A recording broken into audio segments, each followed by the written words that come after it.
Hello students. तो आज अपना टॉपिक जो अपना रिवाइज कर रहे हैं वो है अपना केमिकल इक्विलिब्रियम। ओके, इसमें हम क्या कह सकते हैं, ध्यान दीजिएगा।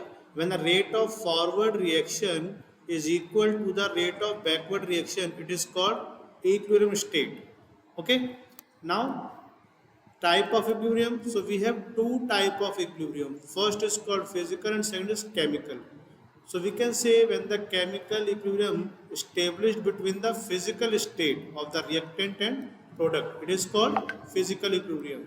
Like we can say H2O liquid से H2O गैस बन रहा है, बट यहाँ पर क्या हो चुका है, स्टेब्लिश हो गया equilibrium. Means rate of formation of gases from liquid and rate of formation of liquid from gases same. Okay, chemically that we can say the rate of formation of the product and rate of decomposition is same. It is called chemical equilibrium. Okay, these are some examples that you can see between the physical equilibrium. Okay, the equilibrium, remember that, always takes place in a closed system at a given temperature. Okay, and it can start from any direction. Okay, and chemical equilibrium that we can represent by these diagrams also. You can see these are the diagrams representing the state of equilibrium. Remember that as soon as the reaction will proceed, the concentration of reactant will decreases there and the concentration of product increases there, but after some time it will remain constant, means no change in the concentration takes place, and that state is called equilibrium. We can also represent this like here. It is the rate of backward reaction and it is rate of forward reaction. You know, slowly rate of forward reaction कम होता जाएगा। Okay, and backward means products जो बनता है वो बढ़ता जाएगा, but at the time it will remain same. So it is called point of equilibrium. These are the types of equilibrium, that is called homogeneous equilibrium and heterogeneous equilibrium. What is the meaning of homogeneous equilibrium? So we can say when reactant and product are in same phase, means take a look here, all are in gaseous state. So it is called homogeneous equilibrium. Means all the reactant product are in same physical state and equilibrium has been set up there. It is known as the homogeneous equilibrium. What is called heterogeneous? When the physical state of reactant and products are different. You can say these two are solid but it is gas, so means all the reactant and product must have the same physical state for the homogeneous equilibrium. Okay, now direct हम बात कर रहे हैं formula की, जो हमारे को use में आने वाला है बेसिकली ये ध्यान दें। इट इज के सी। के सी क्या है अपने पास, equilibrium constant in the term of concentration. It means हमें कॉन्सेंट्रेशन दिया जाता है हमारे रिएक्टेंट्स का और प्रोडक्ट्स का, तो हम इसको फॉलो कराते हैं। ठीक है, अब देखिए इसमें हमारा फॉर्मूला क्या होता है, के सी का प्रोडक्ट अपॉन रिएक्टेंट। ठीक, बट रिमेंबर दैट जो भी स्टोइकियोमेट्रिक कोएफिशिएंट मिलेगा हमें वो कहाँ आने वाला है, इसके पावर में आपको पुट करना है। ध्यान से, इसमें गलती करते हैं बच्चे कई बार। and it is Kp for the equilibrium constant in the term of pressure basically. Okay, so now you can see the Kp and Kp का फॉर्मूला क्या होगा अपने पास यहाँ पर, it is simply we can say कि जो हमारे पास product है, ठीक है ना, वो गैसेस फॉर्म में दिया हुआ है और रिएक्टेंट में क्या दिया हुआ हमारे को, गैसेस फॉर्म में ही दिया हुआ है। Okay, so now we can put product upon reactant, same thing will be there. Okay, so it is Pc की पावर C एंड Pd की power D। Remember that stoichiometric coefficient जरूर put करना है आपको, इसमें गलती ना करें आप लोग। ठीक, now value of Kc depends on the nature of reactant and temperature only, remember that. Okay, and there is no change in the concentration of the reactant and product. क्योंकि देखिए जब कॉन्सेंट्रेशन कांस्टेंट हो जाएगी वही term तो हम कह रहे हैं इक्विलिब्रियम है। Clear, now it is the very important question for you, take a look here. It is what is the Kc for general reaction in multiples. Take a look here, if it is the main reaction we have, Okay, now you can see that N2 combine with H2 and producing ammonia, and we are saying that Kc for this reaction is 4. Okay, now what is happening there? If we just reverse the reaction, reverse means product will be the reactant and return will be the product here. So what will be the equilibrium constant for the new reaction? So you can see, because we have just reversed this reaction only. Okay, so new equilibrium constant will be 1 upon Kc. It means जो पहली जो reaction थी ना ये वाली अपने पास जिससे हमने बन रहा था, वहाँ पे जो Kc है वो इन्वर्स में आ गया, क्योंकि हमने इक्वेशन क्या कर दिया, रिवर्स कर दिया है केवल। तो सॉल्व कर सकते हैं, 0.25 आंसर आ जाएगा आपके लिए। Now take a look here, it is the another reaction we have. Now you can compare this reaction to this one. What is the change that you are observing here? So you can see that this new reaction is multiplied by 1 by 2. It is multiplied by 1 by 2. So देखिए, पहले यहाँ पे 1 था coefficient, यहाँ पे half हो गया, यहाँ पे 3 था, 3 by 2 हो गया, यहाँ पे 2 था, यहाँ पे 1 हो गया। ठीक है, तो new Kc for this reaction अब क्या हो जाएगा, जरा गौर करना। जो इनिशियल रिएक्शन का Kc है उसके ऊपर हमें पावर पुट करनी है जिससे भी हम मल्टीप्लाई कर रहे हैं। ठीक है, आप ऐसा मत कहिएगा कि हम इसको 2 से डिवाइड कर रहे हैं, नहीं, हम क्या पढ़ेंगे बेटा इसको कि वही को 1 by 2 से मल्टीप्लाई कर रहे हैं, ऐसा पढ़ना है अपने को। ताकि फॉर्मूला क्या बन जाएगा अपना कि जिस भी नंबर से हम मल्टीप्लाई करते हैं वो पावर में आ जाएगा इस Kc के, और हमने जो Kc की वैल्यू यहाँ देखिए 4 है, इसको पुट कर दिया यहाँ पे तो रूट आ गया, सॉल्व करेंगे 2 आंसर आ जाएगा। इसको देखिए नेक्स्ट क्वेश्चन पे, यहाँ पे ये क्वेश्चन बहुत इंपॉर्टेंट है, ध्यान रखना। ठीक है, तो देखिए इसमें क्या डिफरेंस दिख रहा है आपको, बताइए फटाफट सोच के। सो यू कैन सी कि इस रिएक्शन को 2 से मल्टीप्लाई कर दिया गया बेटा, गौर करें। ठीक है, इट मीन्स जो ये Kc है अपने पास इसकी पावर 2 आ जाएगी, तो 4 का पावर 2 क्या हो जाएगा 16, सॉल्व हो गया, आ गया आंसर। ठीक है, ये रिलेशन बहुत ही इंपॉर्टेंट है, इस पर न्यूमेरिकल जरूर मिल जाता है आपको। हम डायरेक्ट टॉपिक की बात कर रहे हैं, जो अपने पास फॉर्मूला है Kp that is equal to Kc bracket RT की पावर डेल्टा Ng, और डेल्टा Ng बेटा हम कैसे निकालते हैं, ध्यान रखना, C plus D minus A plus B, मतलब गैसियस मोल्स जो है ना बेटा अपने पास उसका डिफरेंस निकालना होता है हमारे को। तो जो पावर है या कोफिशिएंट मान लो इसको, आप उसको पुट कर देंगे। आप ये प्रोडक्ट के कोफिशिएंट जानते हैं आप लोग, ये रिएक्टेंट के कोफिशिएंट है, पुट कर देंगे तो ये फॉर्मूला आपको मिल जाएगा। ठीक है, इसमें ध्यान रखना स्पेशली जो R का टॉपिक जो वैल्यू पुट करते हैं आप 0.0831 वाली जो वैल्यू है ना अपनी, वो पुट करेंगे हम लोग। ठीक है, अब पॉसिबिलिटी क्या है, वो आपको Kp खुद दे देगा, टेम्परेचर कई बार आपको नहीं देगा लिख के, बट बोल देगा क्या, स्टैंडर्ड कंडीशन है। अब standard condition means you all know कि हमारे को 298 केल्विन टेम्परेचर लेना पड़ेगा। टेम्परेचर अगर कुछ और भी दिया हो, ध्यान रखना, temperature will be always used in kelvin now. Okay, ये देखिए ये एक टॉपिक है, हम Kc फाइंड कैसे करते हैं। ये वाली कोई रिएक्शन दी है अपने को, जनरल रिएक्शन है अपने पास। ठीक है, इनिशियल जब T0 है मतलब अभी इसका डिसोसिएशन नहीं हुआ है बेटा, तो we have only reactant not product, you can see. But at the point of equilibrium क्या हो जाएगा, ये अगर इनिशियल A था, ये X अमाउंट टूट गया तो ये X बनेगा, क्योंकि कोफिशिएंट 1 1 है तो X लिखा है मैंने इसको। ठीक है, अब हम बात कर रहे हैं कॉन्सेंट्रेशन, तो वो क्या होता है, number of moles by volume, तो V पुट कर दिया हमने। Kc क्या होता है, product upon reactant, value put किया आपने दोनों की यहाँ से। ठीक है, इसको सॉल्व कर दिया। अब बस क्या होगा, आपको ना यहाँ पे कॉन्सेंट्रेशन या डीकम्पोजिशन कितना हो रहा है वो बता देगा, वैल्यू पुट करनी है, आंसर निकालना है। ठीक, कई बार वो कहेगा आपसे कि भाई ये Kp Kc कब इक्वल होंगे, या Kp ग्रेटर देन Kc है या Kp less than Kc find कीजिए, तो आप इसको n की वैल्यू से फाइंड कर सकते हैं। रिमेंबर दैट, अगर डेल्टा Ng इक्वल टू 0 आ जाएगा, ध्यान देना, तो क्या हो जाएगा, देखो इसको मैं 0 पुट कर दूं यहाँ पे, तो ये वैल्यू सारी 0 हो जाएगी अपने लिए।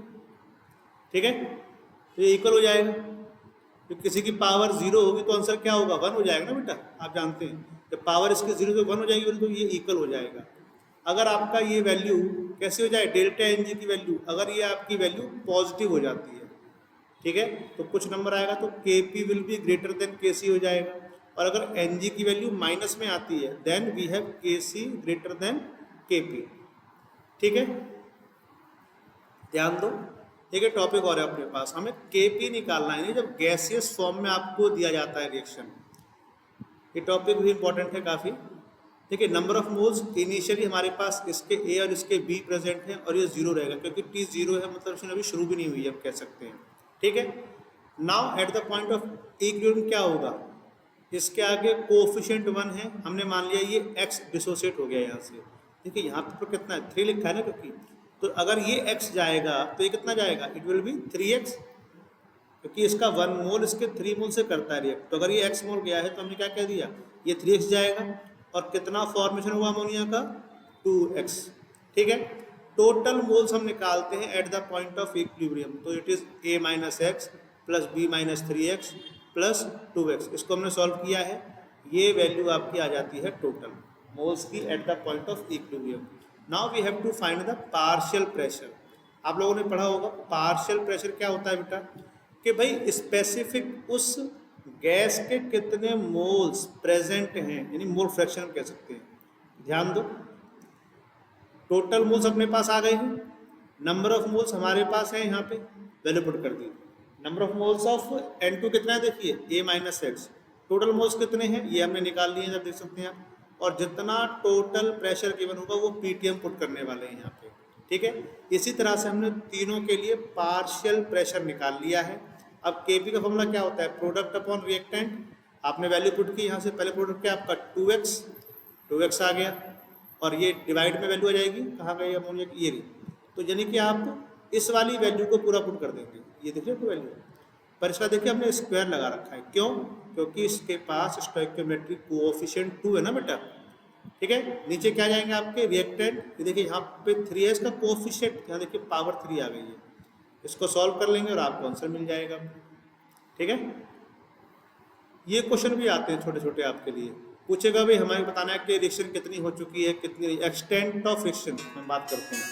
ठीक है, तो क्या हो जाएगा, अगर ध्यान देंगे तो यू कैन सी, अगर Kc greater than 10 to the power 3 आता है, means product is predominant over the reactant, मतलब इसे कंप्लीट लगभग होने वाली है। If Kc is less than 10 to the power minus 3, remember that, तुम क्या बोलेंगे कि reactant is predominate over the product, और मतलब reaction is just started. Okay, and if it is between both of these two values then we can see कि भाई 50-50 reaction हो चुकी है अपने, 50% ही बाकी है, ऐसा एज्यूम कर लेते हैं हम लोग यहाँ पे। ठीक है, रिएक्शन क्वोशिएंट क्या होता है बेटा, reaction quotient remember that except equilibrium point, यानी किसी भी पॉइंट पे हम कह सकते हैं, किसी भी स्टेज पे जब निकालते हैं भाई क्या नाम है वैल्यू, कैसे वही प्रोडक्ट अपॉन रिएक्टेंट निकालेंगे वैसे ही, बट एक्सेप्ट इक्विलिब्रियम कांस्टेंट, हम जो वैल्यू फाइंड करेंगे वो जाएगा आपका रिएक्शन क्वोशिएंट। तो मान लीजिए अगर आपको Kc क्वेश्चन में गिवन कर रखा है और आपको कॉन्सेंट्रेशन दे रखी है रिएक्टेंट की प्रोडक्ट की, तो आप क्या कर सकते हैं, QC फाइंड कर सकते हैं, same as product upon reactant करके आ जाएगी वैल्यू उसकी, आप जानते हैं। ठीक है, चलिए तो क्या होगा, अब आप दोनों को कंपेयर कर सकते हैं। अगर QC आपका ग्रेटर देन Kc दिख रहा है आपको, सो वी कैन सी कि भाई आपकी जो रिएक्शन है वो बैकवर्ड डायरेक्शन में चली जाएगी। अगर आपको दिखता है कि भाई Kc is greater than QC, it means reaction forward direction में जाएगी, and if both values are same so we can say it is at the point of equilibrium. Direct question आता है इसका सिंपल सा।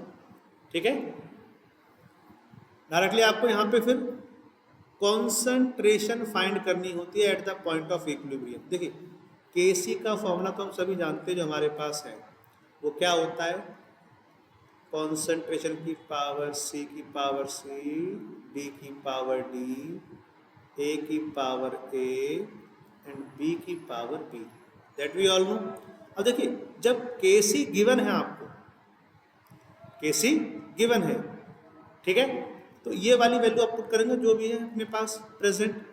जैसे एग्जाम्पल रखा है जो इसका देखो 3 मोल कहता है ये PCl5 के प्रेजेंट है 1 लीटर पे, तो मैं अगर इसके लिए सॉल्व करना चाहूँ तो कैसे दिखाऊंगा, आप जरा गौर करना। PCl5 डिकम्पोज होके क्या बनाएगा, PCl3 हम जानते हैं एंड Cl2। तो इनिशियली इसके पास 3 मोल्स थे, अपॉन 1 लीटर कहूँगा तो वो सेम द कॉन्सेंट्रेशन आ जाएगी आपके लिए, तो 0 0 था। अब eight the point of equilibrium क्या हो जाएगा, 80 पे ध्यान देना।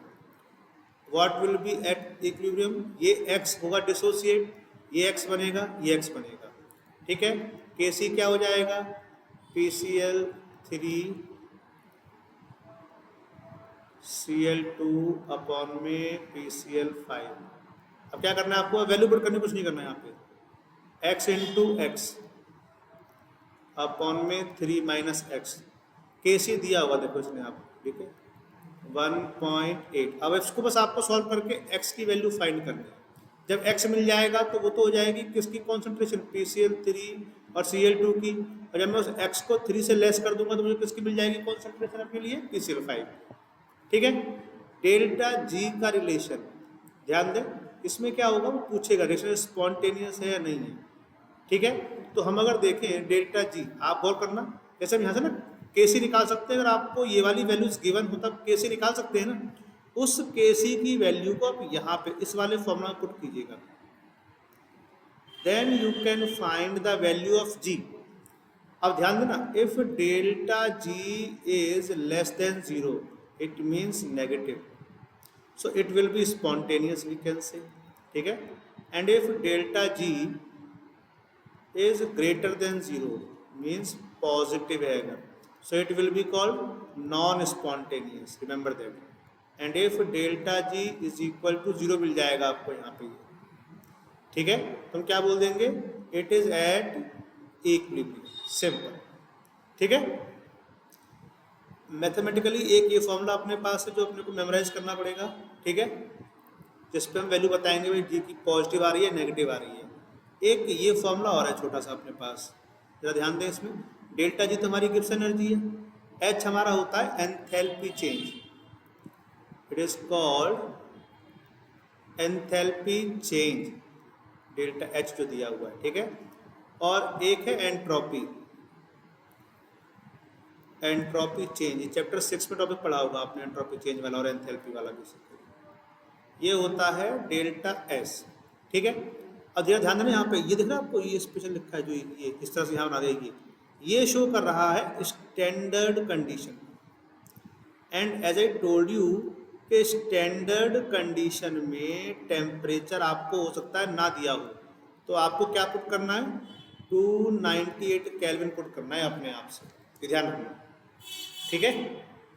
हाँ, ली चैटलियर प्रिंसिपल, ये बहुत ही इंपॉर्टेंट टॉपिक है और बहुत ही सिंपल टॉपिक भी, ध्यान देना कैसे, ठीक है। क्या कहता है हमसे ली चैटलियर प्रिंसिपल, इसमें कहा गया है कि अगर हमारे पास कोई सिस्टम मिल चुका है इक्विलिब्रियम में और हम उसमें कोई चेंज कर देते हैं तो रिएक्शन उस तरफ शिफ्ट हो जाएगी कि उस बढ़े हुए चेंज को कम किया जा सके, सिंपल, ठीक है।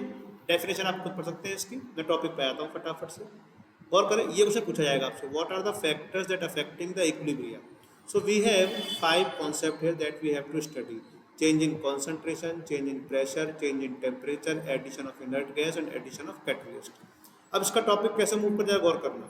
देखिए, effect of change of concentration, आप इसको ऐसे मान लीजिएगा, इंक्रीज इन कॉन्सेंट्रेशन हम जब भी करते हैं तो अपोजिट साइड शिफ्ट हो जाता है रिएक्शन। मीन्स अगर मैंने यहाँ पे हाइड्रोजन ऐड कर दिया इसमें और इंक्रीज किया मैंने, ध्यान देना, यानी एडिशन किया अगर मैंने किसका, हाइड्रोजन का, मैंने ऐड क्या किया है, हाइड्रोजन, तो इसका अपोजिट क्या है, प्रोडक्ट, क्योंकि इट इज द रिएक्टेंट, तो इसका क्या प्रोडक्ट। मतलब अगर मैं रिएक्टेंट को ऐड करूंगा तो शिफ्ट कहाँ हो जाएगी हमारी रिएक्शन, टुवर्ड्स द प्रोडक्ट, और अगर मैं प्रोडक्ट को ऐड कर दूंगा तो रिएक्शन कहाँ शिफ्ट हो जाएगी मेरी, बैकवर्ड डायरेक्शन। सिंपल टॉपिक है ये इसका, ठीक है। इसके लिए ध्यान रखना आप लोग जरा कि ये जो एंथैल्पी चेंज है वो नेगेटिव होता है हमारे लिए for this formation of ammonia, ठीक है।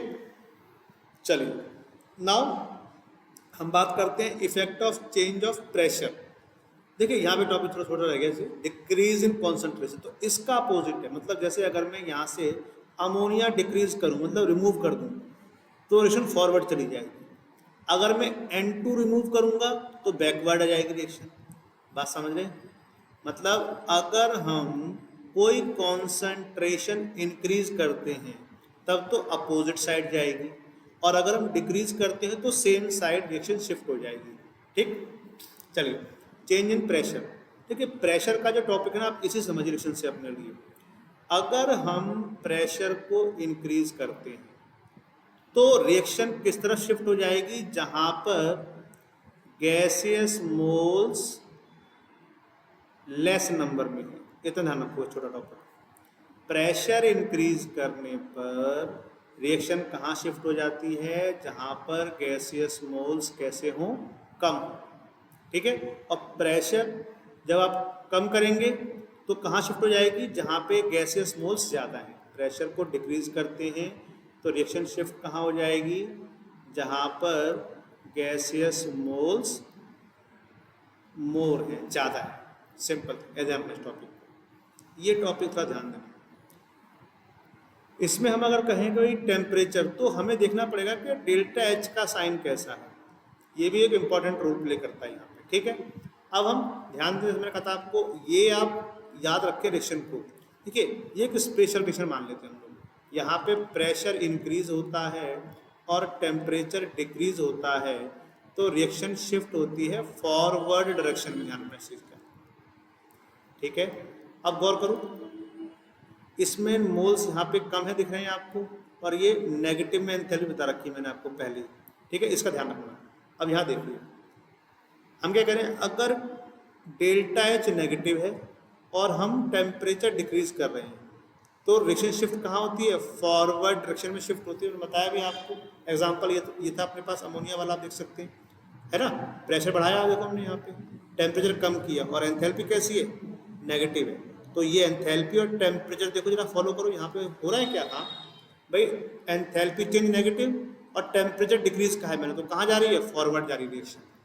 अब जरा गौर करना, अगर मैं इन दोनों में से मतलब डेल्टा एच या टेम्परेचर में से कोई एक चेंज करूँगा तो मेरा इफेक्ट भी बदल जाएगा। देखो ये नेगेटिव है, सेम है, ये डिक्रीज था टेम्परेचर, अब मैंने क्या कर दिया, इंक्रीज कर दिया, तो क्या होगा, देखो एक चेंज किया ना मैंने यहाँ पे ये वाला, तो देखो ये रिजल्ट बदल गया ना। अब ये बैकवर्ड जा रही है, देखो बात समझ में आ गई। तो आपको क्या कर लेना है, इसको मेमोराइज कर लेना है, बाकी बस क्या समझना है, अगर इन दोनों में से कोई एक वैल्यू चेंज करूंगा तो रिएक्शन जो एफर्ट है मतलब वो बदल जाएगा, मतलब फॉरवर्ड से कहाँ हो जाएगा, बैकवर्ड। पर अगर मैं दोनों वैल्यूज को चेंज कर दूं, मतलब एंथैल्पी पॉजिटिव और टेम्परेचर इंक्रीज, तो सेम रहेगा रिजल्ट। गौर करो यहाँ पे, ये देखो ये भी फॉरवर्ड जाने वाली है, और देखो यहाँ पे दोनों पॉजिटिव है, पर मैंने इसको चेंज कर दिया तो कहाँ आ गया, बैकवर्ड आ गया। सिंपल है, तो ऐसे आप रिलेशन बना के याद रख सकते टॉपिक को। ठीक है, एडिशन ऑफ इनर्ट गैस, ध्यान रखना बेटा, जब वॉल्यूम कांस्टेंट है तो कोई इफेक्ट नहीं पड़ता, हम ये बोलते हैं। सिंपल थिंग ध्यान रखो, ज़्यादा थोड़ी बड़ा मत जाओ इसके, आप सिंपल ध्यान रखो। क्या, addition of inert gas at a constant volume अगर हम बात कर रहे हैं तो हम कह देंगे नो इफेक्ट। ओके, एंड अगर वॉल्यूम कांस्टेंट नहीं है वो, तो क्या होगा, एडिशन ऑफ इनर्ट गैस करने पे जहां पर गैसियस मोल्स लार्ज अमाउंट में है, उधर रिएक्शन आपकी शिफ्ट हो जाएगी। सिंपल, ठीक है। चलिए, एडिशन ऑफ कैटलिस्ट। देखिए कैटलिस्ट ऐड करने से हमारी रिएक्शन कहीं भी शिफ्ट नहीं होती है, पहली बात ध्यान दो हमेशा के लिए। It will not shift equilibrium in any direction, but we can get the point of equilibrium much faster. ये हो सकता है केवल, क्यों, because we generally said that it increases the rate of forward reaction and backward reaction with the same speed, so it will not shift the equilibrium in any direction, but yes, we can get the equilibrium much faster there. Okay, ये कुछ catalyst है जो पूछ सकता है कई बार आपसे। तो FEM यूज़ करते हैं हैबर प्रोसेस में, और V2O5 वेनेडियम पेंटाऑक्साइड हम करते हैं कॉन्टैक्ट प्रोसेस में यूज़, जाके होता है फॉर्मेशन ऑफ H2SO4। ठीक है, इक्विलिब्रियम में पॉइंट फास्टर मिल जाता है in the presence of catalyst, but ये इसकी कॉम्पोजिशन मिक्सचर को भी अफेक्ट नहीं करता है। ठीक है, ये एक फॉर्मूला है डायरेक्ट, बट ये एडवांस में ज़्यादा आता है, नीट लेवल पे कम पूछा जाता है। ठीक है, तो आप इसको छोड़ सकते हैं। ये डायरेक्ट क्वेश्चन का मिल जाए आपको, वैसे चांस तो काफ़ी कम है नीट में आने के इसके, बट एक टॉपिक है छोटा सा, बस ये ध्यान देना। देखो इसमें ट्रिक क्या है, गौर करना।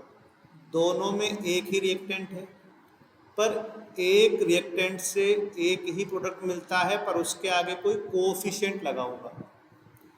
और दूसरा जो रिएक्टेंट है वो क्या है, ध्यान देना, उससे प्रोडक्ट दो मिलते हैं। लेकिन कहा क्या जाएगा कि दोनों रिएक्शन में डिग्री ऑफ डिसोसिएशन सेम है, डिग्री ऑफ डिसोसिएशन सेम है। तो ये इसकी ना Kp1 Kp2 की वैल्यू देगा, वो मैंने एक्स वाई की फॉर्म में पुट कर ली, यानी ये इज इक्वल टू मैंने एक्स मान लिया है और ये इज इक्वल टू मैंने वाई मान लिया।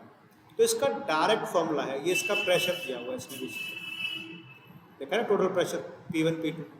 तो आपको क्या करेगा वो, कोई भी, जैसे आपके पास यहाँ पे देखो आप 1 2 3 4 चार वैल्यूज हैं, कोई भी 3 वैल्यू देगा और फोर्थ वैल्यू वो आपसे पूछ लेगा डायरेक्ट। ये n यही वाला है और पावर n भी यही वाला है, ध्यान रखना। तो कुछ टॉपिक ऐसा नहीं जो आपको दिक्कत देने वाला है, ठीक है। आई होप ये टॉपिक जो अपने पास था ये हमने पढ़ा है, केमिकल इक्विलिब्रियम की बात की हमने सारी इसके अंदर, ठीक है। इसको आप लोग पढ़ सकते हैं अच्छे से, और टॉपिक आपको काफ़ी हेल्प करेगा, पर ध्यान से पढ़िएगा और न्यूमेरिकल प्रैक्टिस तो ज़्यादा कीजिएगा आप लोग, ठीक है। चलिए ओके, बाय बेटा।